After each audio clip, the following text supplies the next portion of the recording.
আপনার দোকানে কাঁঠাল আছে? না। আপনি কি কাঁঠাল বিক্রি করেন? না, আমি কাঁঠাল বিক্রি করি না। আপনার দোকানে কি কাঁঠাল আছে? তুই কি আমার সাথে ফাইজলামি করতাছর? আরেকবার কাঁঠালের কথা জিজ্ঞাসা করলে আমি তোর মুখ সুই সুতা দিয়ে সেলাই করে দেব। আপনার দোকানে কি সুই আছে? না। আপনার দোকানে কি সুতা আছে? না। আপনার দোকানে কি কাঁঠাল আছে? বল্টু, তোরে আমি কিছু প্রশ্ন জিজ্ঞাসা করব, তুই সব প্রশ্নের উত্তর হ্যাঁ বা না দিবি। সব প্রশ্নের উত্তর কি হ্যাঁ বা না দিয়ে দেওয়া যায়? অবশ্যই। তাহলে আমি আপনাকে একটা প্রশ্ন করি। আচ্ছা, কর। আপনি কি আগের মতো জুতা চুরি করেন? কিরে, তুই ফাঁকা রাস্তায় বাস অ্যাক্সিডেন্ট করলি কেন? স্যার, আমি তো ভালো মতোই বাস চালাচ্ছিলাম, হঠাৎ করে একটা পাগল রাস্তার মাঝখানে এসে নাচতে শুরু করলো। আমি ভাবলাম আমি যদি পাগলটাকে বাঁচাতে চাই তাহলে বাসের সবাই মারা যাবে, আর যদি বাসের সবাইকে বাঁচাতে চাই তাহলে পাগলটাকে মারতে হবে। তাই আমি সিদ্ধান্ত নিলাম একজনকে বাঁচানোর থেকে সবাইকে বাঁচানো ভালো। তাহলে বাসটা গাছের সাথে ধাক্কা খেলো কিভাবে? স্যার, আমি যখন পাগলটাকে মারতে গেলাম তখন ওই পাগলটা দৌড়ে গিয়ে ওই গাছের পিছে দাঁড়িয়ে আছিল।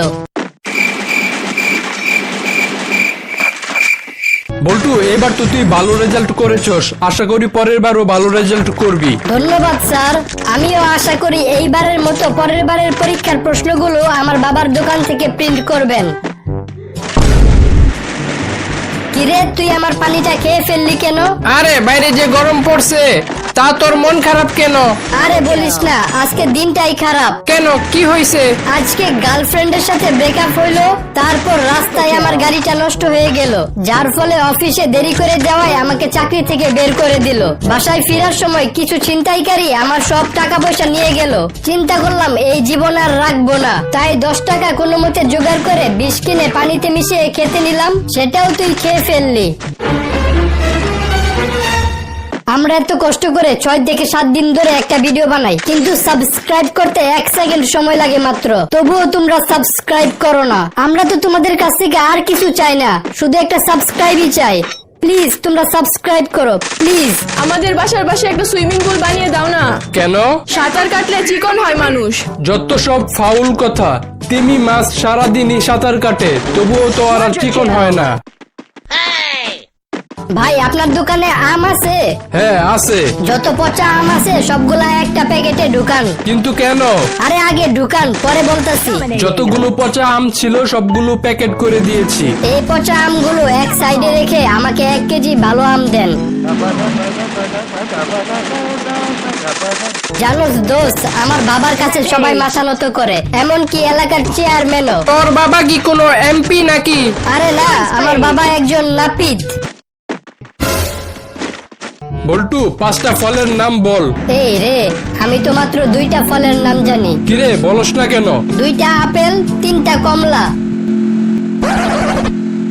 আচ্ছা বল্টু, এমন একটা জিনিসের নাম বল যেটা পুরুষ বানিয়েছে কিন্তু কোনো পুরুষ মানুষ সেখানে যেতে পারে না। Sir, ladies toilet. মনে কর বল্টু, তোর কাছে 10 টাকা আছে, সেখান থেকে কেউ 2 টাকা নিয়ে গেল, তাহলে তোর কাছে কয় টাকা থাকে? 10 টাকা থাকে। আরে 10 টাকা থাকে কিভাবে?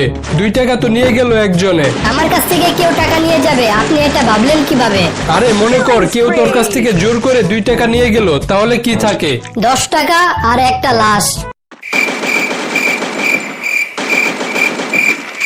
বল্টু, তোর বউ তো গাড়ি চেয়েছিল জন্মদিনে, কিন্তু তুই তোর বউকে জন্মদিনে ডায়মন্ডের নেকলেস দিলি কেন? তাতে সমস্যা কি? গাড়ির দামের থেকে তো ডায়মন্ডের নেকলেসের দাম অনেক বেশি। তুই তো চাইলে কম দামে একটা গাড়ি কিনে দিতে পারতি। আরে ছাগল, নকল গাড়ি কোথাও কি কিনতে পাওয়া যায়? বল্টু, বলতো ভালোবাসা আর ইপটিজিং এর মধ্যে পার্থক্য কি? স্যার, মেয়েরা রাজি থাকলে ভালোবাসা, আর না রাজি থাকলে ইপটিজিং। তা তুই কি ইপটিজিং করস? ইপটিজিং করতে যাব কেন স্যার? আপনার মেয়ে তো রাজি আছে। মনে কর বল্টু, সমুদ্রের মাঝখানে একটা লেবু গাছ আছে, তুই সেখান থেকে একটা লেবু কিভাবে পেরে নিয়ে আসবি? স্যার, আমি পাখি হয়ে উড়ে গিয়ে লেবু পেরে নিয়ে আসবো। একটা জলজন্ত মানুষকে পাখি তোর বাপে বানাইবো নাকি? তাহলে সমুদ্রের মাঝখানে লেবু গাছ আপনার বাপে লাগাইছিল নাকি? জানোস দোস্ত, আমার বাবা যদি একদিন অফিসে না যায় তাহলে কেউ অফিস করতেই পারবে না। তোর বাবা কি অফিসের মালিক নাকি? আরে না, আমার বাবা অফিসের দারোয়ান, আর আমার বাবার কাছে এই অফিসের চাবি থাকে। বল্টু, তুই কাকে বেশি ভালোবাসিস, আমাকে না তোর মাকে? বাবা তোমাকে। আচ্ছা, মনে কর আমি যেমন লন্ডন